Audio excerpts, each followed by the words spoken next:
За сайн байцгаана уу. Өмнө нь болохоор цусан дах сахарын хэмжээг хүний биед нөлөөлдөг талаар үзсэн бол тайлбарсан бол одоо дараа нь болохоор цусан дах сахарын хэмжээгээ хэрхэн яаж төвтөржүүлэх, ямар хоол хүнс хэрэглэх талаар тайлбарлах гэсэн. Тийм болохоор тэрнээс өмнө эхлээд яг хоол хүнс ямар бүрэлдэхүүнтэй байдгийг, хүний биед хэрхэн шингэдгийг тэр талаар тайлбарлах болно. За зурагт үзүүлсний дагуу болохоор хүн хоол хүнсээрээ дамжуулаад макро бол микро шимт хичээл гэж авдаг. Макро нь болохоор том хэмжээний шимт хичээлүүд юу нүүрс ус, уураг, өөх тос. Микро нь бол витамин тэгээд эрдэс хичээлүүдийг хүн хоолороо дамжуулж авдаг байгаа. Тэгээд энийг доор нь бол хүснэгтлээ хэдлээ харуулсан байгаа ч гэсэн цаашдаа би илүү дэлгэрэнгүй тайлбарлах болно. За эхлээд уурагнаас эхлэе. Уураг бол бидний иддэг нөгөө мах, өндөг, сүү, цагаан эдэнд бол уураг хэмжээгээр агуулдаг. За яг хоо зурагт ерөнхийдөө үзүүлсэн 20 төрлийн одоо уураг хүний илгэнд очиж задраад амино асидууд болж хүний биеийг шингэдэг. Тэр хүн уурагнаасаа бол ерөнхийдөө яг хоо энэ дэр 20 төрлийнхийг бичээд 9 төрлийнх нь бол зайлшгүй хүн одоо гаднаас авна, хүний бие өөрөө тэрийг үйлдвэрлэж чаддаггүй. Үлцэн 11-ийг нь бол хүн гаднаас авахгүй байсан ч гэсэн би өөрийнхөө чадамжаараа тэр уургийг бүтээх боломжтой юм а. За дараагийн төрөл нь болохоор нүүрс ус гэж байгаа. Энд болохоор нүүрс усыг болохоор дотор нь өмнө мөн зурагт үзүүлснээр бол дотор нь 3 ангилдаг байгаа. Энэ болохоор нөгөө нүүрс ус гэдэг нь бол бидний иддэг нөгөө гурил, будаа, эсэн чихэр иймэрхүү төрлийн хоолнууд энд ордог. Тэгээ нүүрс ус нь болохоор хэрхэн яаж шугар одоо нэг эсэн чихрийн чэйн хэрхэн яаж холбогдсноос хамаардаг. Хэрвээ зөвхөн нэг ширхэг тийм байх юм бол одоо яг моно гингүүтэй тэр дотор нь одоо бидний энгийн иддэг тейбл шугар эсвэл жимсэн доторх байдаг фруктоз гэдэг шугар ч юм уу. Поли болохоор бидний сүүн дотор байдаг цагаат энд байдаг лактоз гэсэн шугар орж ирдэг.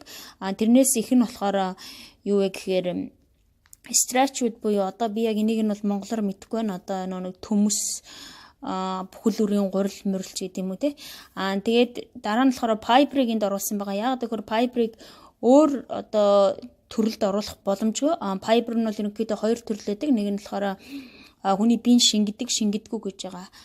Шингэдэг нь болохоор юу шингээдэг вэ гэхээр хүний бүдүүн гидсэнд байдаг бактериуд тэргээр холдог. Шингэдэггүй нь гэхээр ерөөсөө хүний бие шингэхгүй таны биенээс ялгцсуулж гарна гэсэн.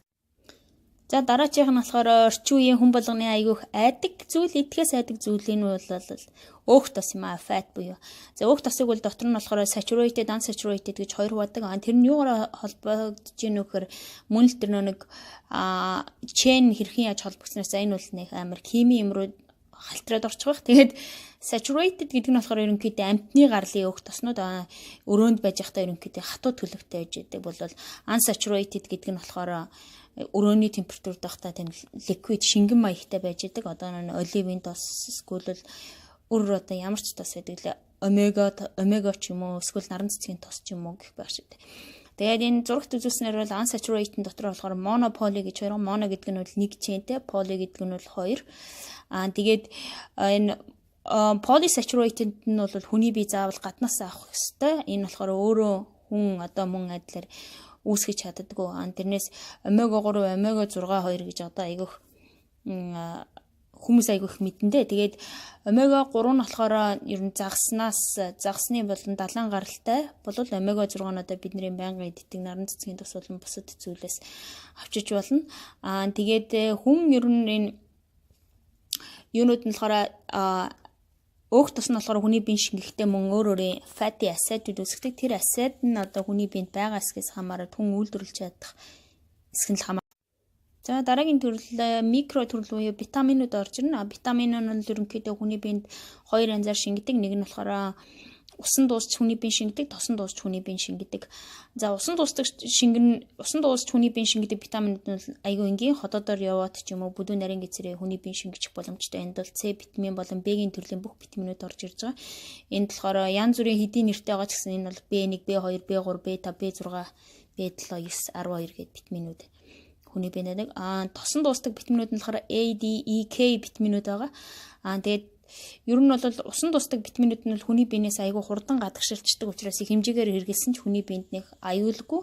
Тэгээ иймэрхүү витаминуудыг өдөр болгон авах хэрэгтэй. Хоолноос эдгээрийг авахтаа бол ямар нэгэн байдлаар усанд буцалгах ч юм уу тийм устай ингэж уруулт орох юм бол одоо нэг ингэдэж сонгины гарахаас хоолоо яг дөнгөж буцалаад түр буцалгаад аваад гарах ч гэдэг юм уу. С витаминыг нь авахын тулд тосон тусдаг витаминууд бол хүний биед илүү их удаан хугацаагаар байж ах боломжтой. Тэгээ эдгээрийг их хэмжээгээр идэх юм бол бас мөн буцаад өөрт аюултай.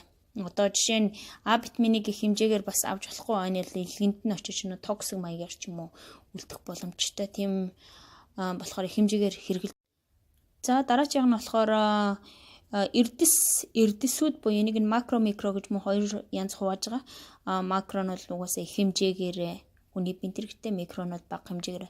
За энэ макрод ерөнхийдөө болохоор энэ кальц, магниум, содиум, потасиум гэд эднэр болохоор хүний биед айгүй чухал хэрэгтэй. Яагаад гэвэл нэгсэндээ хүний биений тог энергийг нэг эзэсээс нөгөө бие рүү шилжүүлдэг учраас эднэрийг маш ихээр биендээ одоо сайн авч явах хэрэгтэй.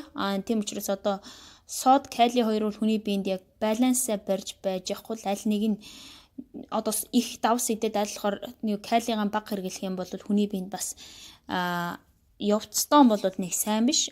Магний, кальциум хоёр нь хүний биеийг ийм релакс төвшөнд авчиж унтаж амраахт ч юм уу. Хүн тийм болохоор одоо хүмүүсийн нэг шүрмэс мөрмөс татхад магнезиум хэрэгэл богино хугацаанд их мэдээлэхгүй айгу яаралтай ярьчлаа. Тэгээд дээрээс бол өөрсдөндөө мэдээлэл хүлээж агаад цаашдаа би нэг жоохон илүү ийм хоолнос ингэж нөлөөлдөг гэхэд бол дээрх мэдээлэл дээр тулгуурлаад илүү ойлгомжтой болох байх гэж найдаж байна.